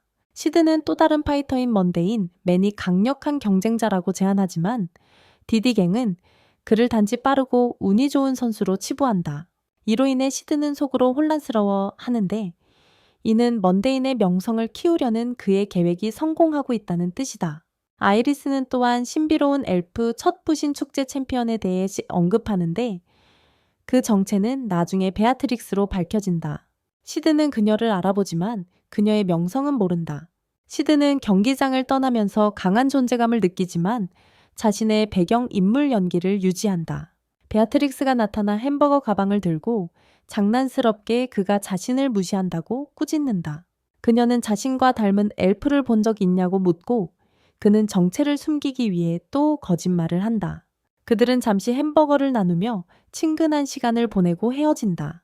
VIP석에서 아샤트가 아이리스 옆에 시드의 자리를 차지하고 그녀는 그의 입에서 썩은 마늘 냄새가 난다며 즉시 기분이 상한다. 그는 그들의 관계를 친근한 사이로 치부하며 로즈와의 문제는 연인 사이의 다툼일 뿐이고 로즈가 곧 돌아올 거라고 말한다. 그는 내일 그의 왕위 축제에 참석할 것이라고 언급하고 아이리스는 그녀의 아버지인 클라우스 왕도 참석할 것이라고 말한다. 그때 아샷은 아레나에 들어오는 안나 로즈를 보고 그녀를 영입하는 데 관심을 보인다. 싸움 전에 그는 아이리스에게 안나 로즈의 상대인 먼데인맨에 대해 묻는다. 처음에는 그녀가 그를 의심하지만 그의 불안한 자신감을 눈치챈다. 경기가 시작되자 안나 로즈는 속도로 먼데인을 압도하려 한다. 하지만 그는 세키로 베테랑으로 쉽게 패링한다. 그녀가 틈을 보고 배자 시드는 순간이동을 사용해 잔상만 남긴다. 압도적인 속도로 먼데인은 안나 로즈를 지배하며 거의 전력을 다하지 않고 그녀를 쓰러뜨린다. 관중석에서 아이언과 아샷은 모두 감탄하며 먼데인 맨이 이 모든 것을 어디서 배웠는지 궁금해한다. 아샷은 이어서 아이리스가 다음에 먼데인과 맞붙을 것이며 그녀가 해낼 수 있을지 의문이라고 말한다. 아이리스는 상대의 검술이 자신의 것보다 아름답다는 것을 인정하지만 싸움에서는 예쁜 특권이 아무 소용이 없다고 주장하며 그가 진정한 힘을 숨기고 있었다고 말합니다. 아샤트는 무대인에 대한 조사를 명령하며 그가 무법 도시와의 연관성에 대해 걱정합니다. 이후 안나 로즈는 무대인을 찾아가 자신의 완전한 패배를 인정합니다. 그녀는 그가 자신을 땅에 닿게 해준 것에 감사하고 발갈타 정부에서 일해줄 것을 초대하지만 그는 그런 길은 자신에게 너무 밝다고 거절합니다. 그녀는 자신의 여정을 계속하겠다고 약속하며 그를 다시 만날 수 있기를 희망합니다. 부샨 축제는 아이리스가 상대를 압도하며 분화구를 남기고 마법의 과잉으로 거미 분해되는 모습으로 계속됩니다. 그때 그녀는 베아트릭스를 발견하고 밖으로 따라 나가 베아트릭스가 위로의 버거를 제공하지만 아이리스는 거절합니다. 해질 무렵 시드는 스타일리시한 검술에 만족하며 자신의 계획의 70%를 달성했다고 느낍니다. 다음 행동을 고려하며 그는 아이리스를 물리친 후 사라지는 것과 악당으로서 그림자 암살자의 길을 선택하는 것 사이에서 고민합니다. 집에 돌아가자 그는 클레어를 만나 그녀가 싸우는 것을 보는 것이 재미있었는지 묻습니다. 한편 미드가르 아카데미의 폐허에 숨어있는 로즈는 깨끗한 유니폼을 입고 시드에게서 받은 햄버거 포장지를 붙잡고 동기를 부여받는다.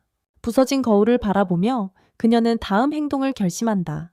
연습을 하면서 아이리스는 부샨 페스티벌에서의 수상 경력을 떠올리지만 아버지가 신성한 가르침을 조사하는 것을 허락하지 않아서 의심이 그녀를 괴롭힌다. 자신을 증명하겠다고 다짐하며 그녀는 더욱 열심히 연습하지만 여전히 100% 자신감이 없다. 부샨 페스티벌 결승에서 시드는 공식 업무에서 벗어난 아이리스와 함께 VIP 대접을 받으며 즐거워한다. 오늘 그녀는 경기가 있다. 그들의 신음은 전쟁의 여신 베아트릭스가 도착해 관중에게 조카를 본 적이 있는지 묻는 것으로 방해받는다. 시드는 이 상황에서 배경 캐릭터 역할을 하는 것에 기뻐하지만 베아트릭스가 시드가 보이는 것보다 더 강하다고 말하자 모든 주목을 받게 된다.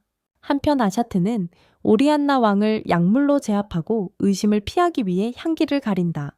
로즈가 아버지를 구하려 할 것이라고 확신한 그는 왕을 이용해 니거의 통치자를 암살하고 전쟁을 일으킬 계획을 세운다. 하지만 그는 평범한 남자의 알 수 없는 출신과 클루트의 세 번째 자식들이 경기장을 감시하는 것에 대해 걱정한다. VIP 구역에 도착한 베아트릭스는 그에게 발 냄새가 난다고 모욕하지만 아이리스가 개입해 자신이 그녀의 손님임을 밝힌다. 베아트릭스의 엄청난 힘과 예민한 감각을 깨달은 아샤트는 계획을 제고하며 로즈의 등장이 모든 것을 순조롭게 만들길 바란다. 아이리스가 평범한 남자와 싸울 준비를 하면서 왕국의 지지를 느끼지만 그의 힘을 감지하지 못해 자신을 의심한다. 경기가 시작되자 그녀는 목을 노리는 공격을 보고 본능적으로 물러나지만 다치지 않은 자신을 발견한다.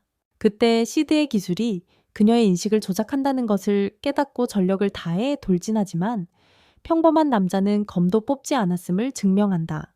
그는 재빠른 동작으로 그녀를 제압하고 관중 모두를 충격에 빠뜨린다. 아이리스가 패배를 인정할 때 아샤트는 관중석에서 그녀가 한 번도 움직이지 않고 졌다는 사실을 믿지 못한다. 아이리스의 아버지가 떠나자 아샤트가 예측한 대로 로즈가 VIP 구역에 나타난다. 그는 그녀를 마약왕 오리안나에게 소개하고 로즈는 아버지에게 자신이 하려는 일에 대해 사과한다. 아샤트의 통제 아래 있음에도 오리안나는 딸을 용서하고 그가 달려들어 자신의 목숨을 빼앗도록 허락한다. 그 후 로즈는 자신의 목에 칼을 대고 이것이 오리안나의 공주로서의 마지막 행동임을 드러냅니다. 하지만 그녀가 저장 파일을 삭제하기 전에 평범한 남자가 개입하여 아샤트의 경호원들을 처치합니다. 그는 그 후 그림자로 변신하지만 로즈는 그를 한때 도둑 무리로부터 자신을 구해준 팬디 슬레이어로 기억합니다. 그날 이후로 로즈는 그를 몰래 좋아해 왔지만 이제 그의 우상이 자신에게 힘을 준 사람이라는 것을 알게 되자 그녀는 살아남아 계속 싸우기로 결심합니다. 베이트릭스가 그림자와 싸울 기회를 잡고 그들의 충돌은 너무 강렬하여 VIP 구역을 부수고 아샤트는 도망치게 됩니다. 그들의 전투는 밖에서 계속됩니다. 한편 클로스 미드가르 왕은 그림자의 싸움이 경기장을 넘어갈 수 있다는 소식을 듣고 아샤트가 오리안나 왕국으로 도망치고 있다는 것을 알게 됩니다. 클로스 왕은 오리안나 왕의 시신을 되돌려 줄 것을 명령하지만 그것이 내전의 불씨가 될 수 있다는 것을 알고 있습니다. 한편 아이리스는 그림자의 등장에 분노하며 파손된 VIP 좌석에서 고대의 검을 꺼냅니다. 경기장 옥상에서 그림자는 베이트릭스의 실력을 시험하며 그의 존재를 쉽게 이동시키고 그녀의 공격을 피합니다. 아이리스는 새로 얻은 불꽃이 담긴 검을 휘두르며 전투에 합류합니다. 섀도우는 위협적이라기보다 재미있게 느끼며 두 상대를 상대하고 그들의 공격을 쉽게 반격한다. 한편 로즈는 골목으로 도망쳐 집으로 돌아가 반총리 세력을 지원할지 고민한다. 그때 알파가 나타나 로즈에게 섀도우 가든에 합류할 선택지를 제안한다. 로즈가 그들이 오리안나 왕국을 구할 의도가 있는지 묻자 알파는 로즈가 자신을 증명하지 않는 한 개입하지 않을 것이라고 말한다. 다른 선택지가 없는 로즈는 수용하고 탈출을 위해 슬라임 보디스 수트를 받는다. 섀도우 아이리스 그리고 베이트릭스 간의 전투는 도시 전역으로 확대되어 섀도우가 크로바를 사용해 그들의 공격을 막는 건설 현장에 이른다. 그들은 움직이는 기차 위에서 계속 싸우며 샤에도우는 크로바를 돌리며 그들을 조롱한다. 아이리스는 그의 진짜 정체를 알고 싶어 하지만 그는 평범한 남자 목소리로 조롱하며 대답한다. 시계탑에서 베이트릭스는 섀도우의 기술에 적응하여 그의 기습 공격을 반격할 수 있게 된다. 그는 그녀의 기술을 칭찬하지만 제대로 된 마법을 배우라고 제안한다. 한편 아이리스는 거칠게 공격하지만 쉽게 제압당한다. 그녀는 베이트릭스와 협공을 제안하지만 섀도우는 거뜬히 반격하며 베이트릭스를 아이리스 쪽으로 던진 뒤 두 사람을 땅에 짓밟는다. 그들이 일어서려 애쓰자 아이리스는 왕국 전체가 섀도우에 맞서 동원되었다며 그가 도망칠 곳이 없다고 선언한다. 이에 섀도우는 미친 듯이 웃으며 마법을 확장해 왕도를 감싸고 아이리스와 베이트릭스는 충격에 빠진다. 그는 그들 위에 떠서 실라텐세이로 왕도 전체를 공격할 계획이다. 하지만 파괴를 가하는 대신 그는 도시 전체를 섬광탄으로 눈멀게 한 뒤 맑은 날씨를 남긴다. 패배를 인정한 베이트릭스는 검을 칼집에 넣고 아이리스는 좌절하며 쓰러진다. 다른 곳에서 복수에 집착하게 된 셰리는 섀도우를 아이리스와 베이트릭스에게 물리친 악당으로 묘사한 신문을 읽는다. 그녀의 방은 그의 지명수배 전단으로 가득 차 있고 아버지의 복수를 맹세한다. 한편 오리아나 왕국에서 아샤트는 광신도 집단의 상관인 모르드레드에게 간절히 용서를 구한다. 아샷은 사과하며 오리안나 왕국에는 왕이 없기 때문에 로즈가 반드시 돌아올 것이라고 주장한다. 기차역에서 비트릭스는 떠날 준비를 하며 에리스에게 패배에 연연하지 말라고 조언한다. 세상에는 인간의 힘을 넘어선 많은 세력이 있기 때문이다. 한편 기사단은 그림자를 계속 추적하는 동안 간마는 미츠고시를 이용해 수도를 재건하고 있다. 누아 베타를 포함한 섀도우 가드 멤버들은 그림자가 미드가르의 혼란을 이용해 오리안나 왕국에서 벌어지는 사건들을 은폐하고 있다고 추론했다. 이타는 또한 오리안나에 있는 섀도우 가든 인원들을 위한 통신 시스템을 개발했다. 미츠고시에서 로즈와 알파는 산으로 여행을 떠나기 전 보급품을 모은다.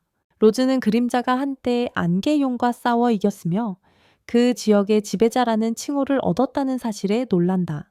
알파는 이어 로즈를 섀도우 가든의 비밀본부인 고대 도시 알렉산드리아로 안내하고 그녀를 람덱에 배정해 훈련을 받게 한다. 변화를 상징하기 위해 람다는 로즈에 옷을 모두 태우라고 명령하는데 여기에는 시드가 준 소중한 버거 포장지도 포함되어 있어 그녀는 절망에 울부짖는다. 지하 유적에서 그림자는 다시 한번 월광 소나타를 연주하고 깃털들이 그의 주위를 떠다닌다. 그는 모든 것이 계획대로 진행되었다고 회상하지만 깨어나는 시간이 다가오고 있다. 공연을 마친 후 그는 피아노 검 건반 위에 검은 깃털 하나가 떨어지는 것을 보며 떠난다. 이번 영상은 여기까지입니다. 좋아요, 구독 알림 설정을 잊지 말고 이렇게 요약된 내용을 더 보세요. 시청해 주셔서 감사합니다. 다음 영상에서 만나요.